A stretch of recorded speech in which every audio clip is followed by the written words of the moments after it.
یہ مت سمجھیں کہ یہ انقلاب کی دعوت یہ کوئی سیاست ہے. لوگوں کے اندر خرابی ہے.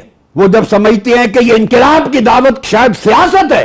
نہیں، یہ سیاست نہیں. اللہ کی عزت کی قسم یہ عبادت ہے.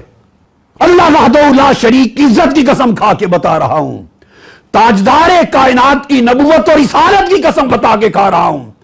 اس ملک کے کروڑوں غریبوں کو ظلم کی چکی سے نکالنا اور ان کی پریشانیوں کو دور کرنا اور نظام ظلم کو ختم کرنے کے لیے جنگ لڑنا سیاست نہیں، عبادت ہے. اور آقا علیہ السلام نے فرمایا جو شخص اس نیت سے کسی مظلوم بھائی کی مدد کے لیے نکلے اس عبادت کا اجر 10 سال کے اعتکاف کرنے سے بھی زیادہ ہے. اس انقلاب کی دعوت پہ نکلنا، اسے سیاست نہ سمجھنا، اسے عبادت سمجھنا.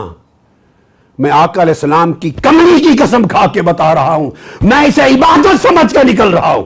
یہ سیاست نہیں، یہ عبادت ہے. یہ سنت انبیاء ہے، یہ سنت مصطفیٰ ہے، یہ فرمان خدا ہے.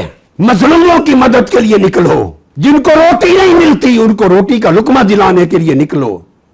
جن کے پاس گھر نہیں انہیں گھر کا حق دلانے کے لیے نکلو.